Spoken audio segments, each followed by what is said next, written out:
sertifikasinya itu banyak banget. Cuma ternyata waktu kita ada technical testnya nggak up to par sama standar kita. Technical oke, sertifikasi oke, cuma ternyata nggak megang tim.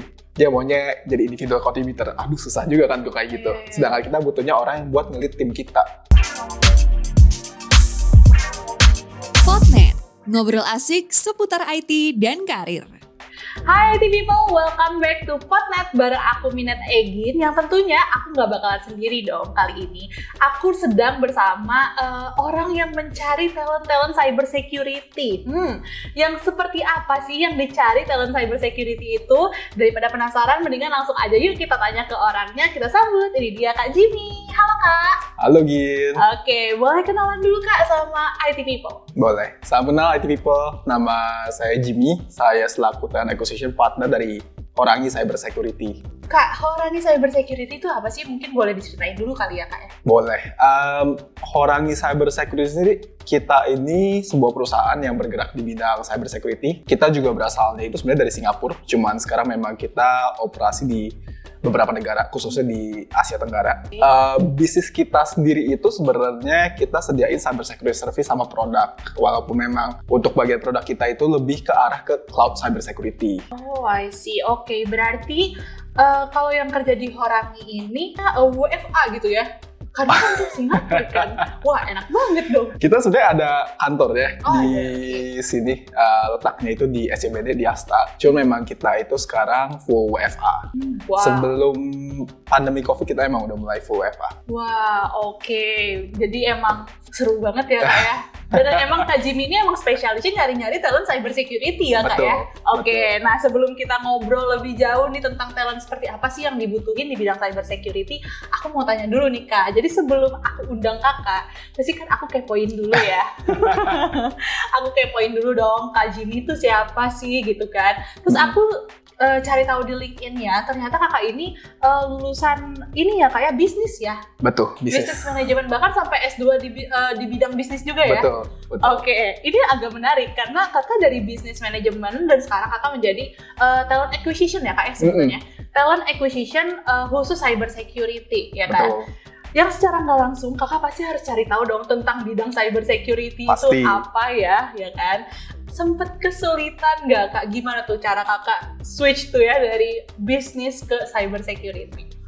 Sebenarnya kalau kesulitan sendiri itu pasti ada ya. Kalau misalnya kita pindah kerja pun kan, walaupun let's say kita dari misal social media spesialis ke social media spesialis lagi, cuma pasti ada yang beda job desk-nya. Di situ juga kita mesti belajar ulang lah ya.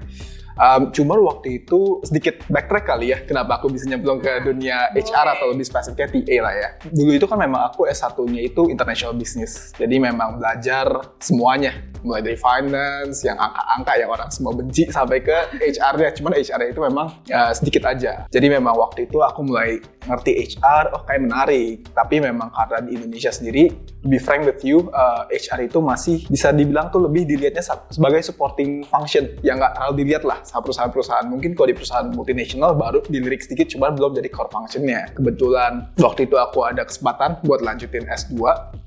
Nah, mulai di S2 itu kan memang aku ada kesempatan buat lanjutinnya di luar negeri, di mana mungkin bisa dibilangnya lebih advance kali ya di bidang sumber daya manusianya sendiri.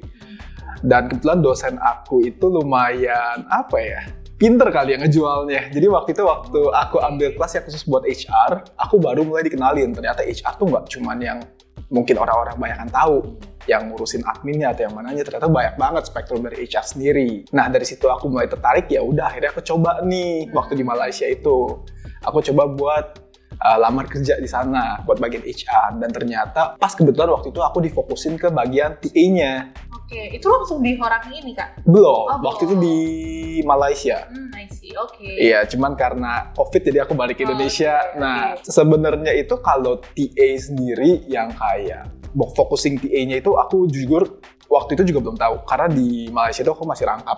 Nah, baru kesini aku belajar baru tahu ternyata ada headhunter agency lah, ada yang macem-macem, dan kebetulan waktu itu aku juga ada kesempatan buat masuk salah satu headhunter agency yang salah satu yang ada nama di Indonesia. Dari situ aku mulai itu karir benar-benar full TA aku. Baru aku kenal sama Horangi, terus aku pindah ke Horangi. Oke, jadi perjalanan karir sebelum ketemu Horangi ini lumayan panjang juga ya, Kak, ya? Lumayan. Oke, dan ketemulah di Horangi yang mana ini perusahaannya khusus cyber security. Betul. Ya, Kak? Waktu Kakak pertama kali mempelajari tentang cyber security ini, kebingungan nggak, Kak? Jujur bingung banget, walaupun kan TA ya, aku juga dulu sebelumnya pernah kerja jadi TA, ya udah kita seenggaknya selak beluknya ngerti lah ya. Cuman kan kita dealingnya sama talent-talentnya beda ya, cyber security, apalagi kalau misal tech talent aja repot. Sedangkan cyber security lebih niche lagi, banyak banget jargonnya aku nggak ngerti. Dari awal itu pertama aku juga nggak ngerti pen tester lah, GRC apa, aku nggak ngerti itu semua. Cuman emang untungnya di Horangi itu aku bisa bilang culture-nya tuh lumayan open ya, friendly, di mana bahkan top level manajemennya pun kalau kita nanya-nanya, ya mungkin kalau di dunia mereka itu udah pertanyaan simpel banget lah ya, yang benar-benar kayak basic questions, itu mereka mau ngejawabin. Jadi aku memang as time goes, aku sambil nanya-nanya, even those stupid little questions itu aku nanya semuanya, sampai rincinya, mereka jawab, aku akhirnya juga sambil kerja, sambil belajar. Oke, jadi bisa learning by doing sambil-sambil Betul. Oke, dan sekarang Kakak di bidang cyber security itu sebetulnya kan banyak ya, Kak, ya bidangnya, setahu aku.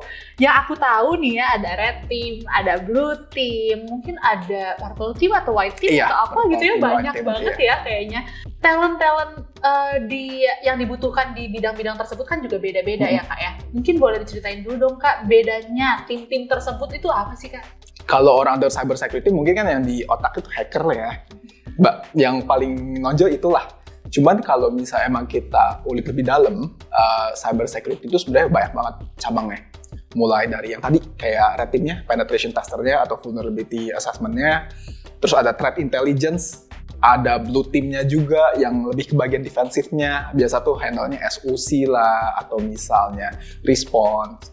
Terus juga ada white team-nya, ini biasanya lebih non-technical, kayak misalnya governance, risk, compliance. Terus juga ada yang biasanya buat internal kayak security engineer, ada security analyst, banyak banget. Boleh dong, Kak, di-spill gitu ya, talent seperti apa yang dibutuhkan oleh bidang ini, nah kayak gitu. Boleh, mungkin kan kalau aku bener-bener kulik salah satu tuh banyak banget ya, terus juga kepanjangan. Mungkin aku fokusnya ke beberapa sektor yang emang paling banyak cari Horangi kali ya. Jadi kan yang tadi aku bilang juga, Horangi itu punya dua bisnis, satu itu service dan satu lagi itu produk. Mungkin kita lebih fokus ke bagian service-nya ya, karena di Indonesia itu yang paling gede. Service kita sendiri itu sebenarnya made up of a team. Kita ngomong itu cyber operation, atau misalnya orang mungkin kenalnya cyber security consultant. Kalau di kita itu sebenarnya dibagi 4. Satu pentest, red team, satunya lagi blue team, satunya lagi white team, GRC, satu lagi DevSecOps, atau mungkin kalau di luar itu dikenalnya kayak cyber security architect, yang bagian network infrastructure buat cyber security-nya. Jujur kita nyari semuanya. Itu pasti kita nyari semuanya, karena memang banyak, kita nih lagi lumayan on demand. On demand banget nggak sih, Kak, cyber security? Lumayan lagi, menurut aku kayak dicari mulu perasaan. Lumayan. Kalau di Indo itu memang paling gede itu demand-nya itu ke red team sama GRC. Nah, makanya yang paling kita banyak nyari sih sebenarnya dari 2 tim itu. Cuman kalau Inho itu 4 tim. Oh, I see. Gitu. Oke. Berarti sebetulnya Horangi ini tuh adalah third party itu ya, Kak, ya? Betul. Kita third party. Oke. Nah, Kak, tadi sempat sebutin juga tentang white team. Mungkin aku pribadi sih kayak white, selama ini yang sering aku dengar soalnya red team, blue team gitu ya. Jadi tahu red team yang nyerang, blue team yang defense ya kan. Kalau white team apa, Kak? Kalau white team itu dia handle governance, risk, sama compliance. Kalau istilah gampang itu mereka yang non-technical. Jadi dari 4 tim itu semuanya, 3-3-nya itu technical. Yang white team ini yang lebih non-technical. Mereka mungkin yang bisa lebih disamain kayak management consultant atau business consultant, di mana mereka tuh lebih banyak kualitatif kerjaannya. Lebih banyak komunikasinya juga mungkin ya di situ ya. Oke, berarti talent yang untuk si white team ini juga kualifikasinya agak berbeda nih sama yang lain. Atau sebenarnya mungkin di setiap bidang tersebut kualifikasinya beda-beda ya, Kak, ya? Betul, dari semua itu beda. Mungkin yang sedikit sama itu di bagian DevSecOps atau yang orang biasa sebut cyber security architect sama blue team. Itu mungkin sedikit mirip karena kayak sertifikasinya, skill setnya suka mirip lah, kayak networking, terus ada sertifikasinya DLL. Cuman kalau misalnya yang lain itu berbeda. Sebenarnya kalau kita ngomong itu semuanya tuh pasti connect semuanya. Karena kan kita anggapnya itu penetration tester itu yang masuk lah ya. Blue team itu yang nambel. Ntar kalau misalnya yang DevSecOps atau yang Cyber Security Architect itu dia yang bangun. Oke, nah Kak, dari keempat bidang tersebut ya Kak yang tadi, yang paling susah nyari talent IT-nya, yang mana sih Kak? Kalau susah sebenarnya semuanya. Oh, Gitu. oke. Karena mungkin salah satu faktor itu di Indonesia sendiri, talent Cyber Security itu masih sedikit.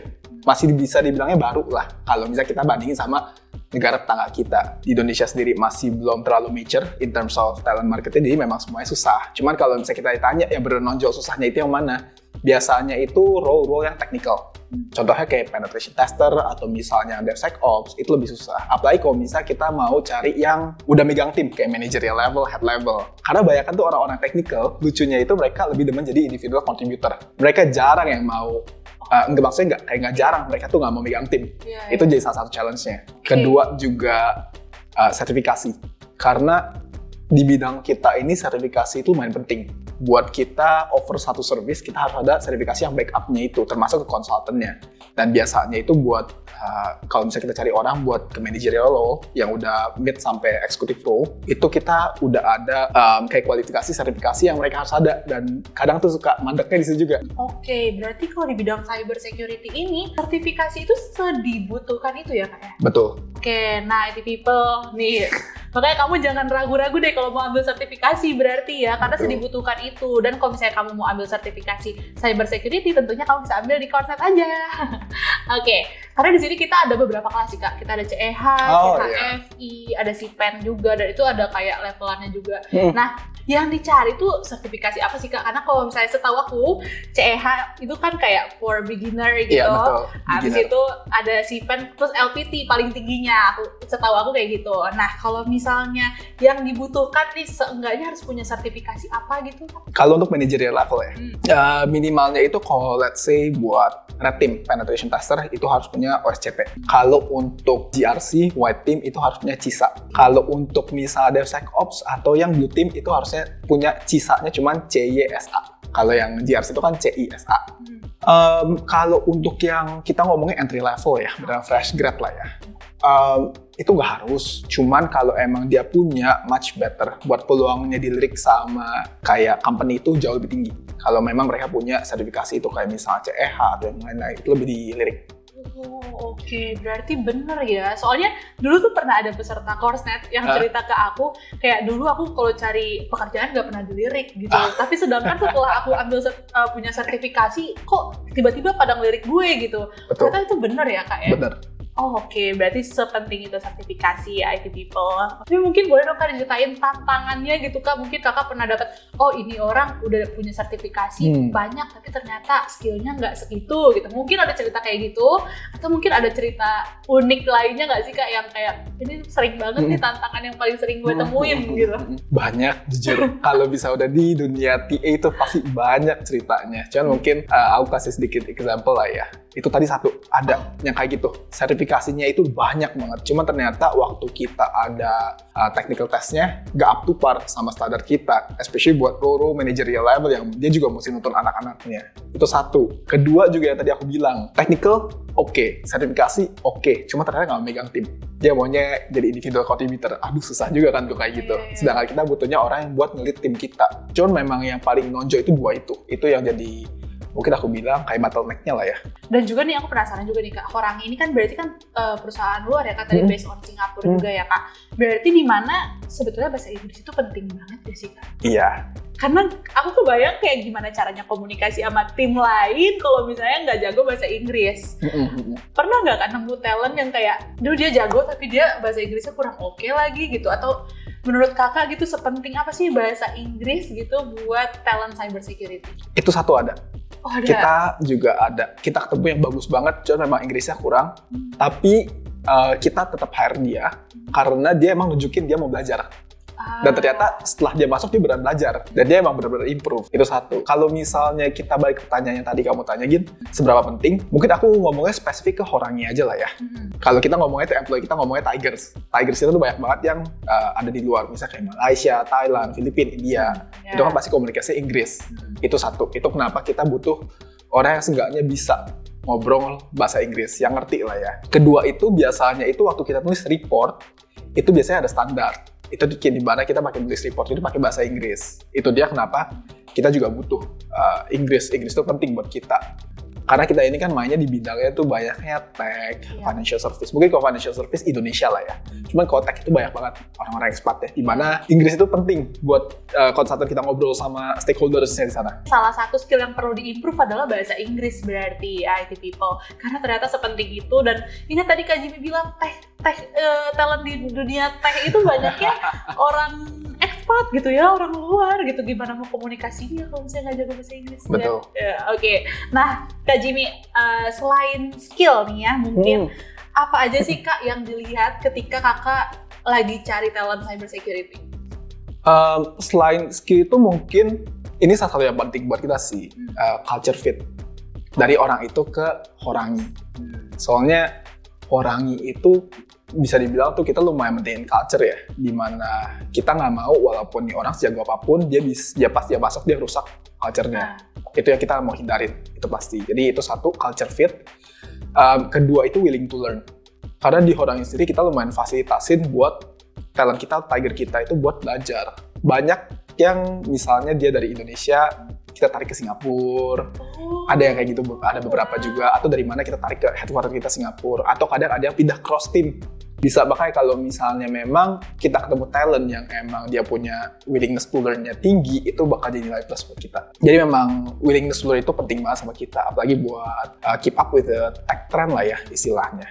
Oke, thank you Kak Jimmy. Terakhir, aku mungkin mau minta tips nih buat IT people yang lagi struggling mau cari kerja di bidang cyber security. Boleh dong Kak dikasih tipsnya?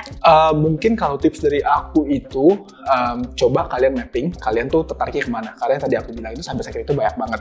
Dan setiap jurusannya itu ada spesifik certification atau skill yang harus kalian build up. My suggestion itu mulai dari sekarang nih, mumpung masih baru, sebelum kalian udah terjun, ternyata nggak demen lah atau apa, mendingan kalian coba mapping dulu di mana daerah yang kalian demen. Baru dari situ mulai perdalam skillnya, sertifikasinya.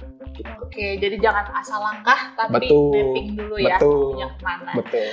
Oke, Kak Jimmy makasih banyak udah mau luangin waktunya dan juga sharing-sharing talent seperti apa sih yang dibutuhin di bidang cyber security. Sama-sama. Semoga sehat dan sukses selalu ya Kak. Amin. Nah, jadi kamu nggak perlu ragu lagi buat ambil sertifikasi di bidang cyber security di Coursnet Indonesia. Info lengkapnya bisa langsung kunjungi www.coursetripnet.com. Jangan lupa like, comment, subscribe, dan nyalakan bel notifikasi supaya kamu nggak ketinggalan informasi terupdate seputar dunia IT. See you next video ya, IT people. Bye! Potnet, ngobrol asik seputar IT dan karir.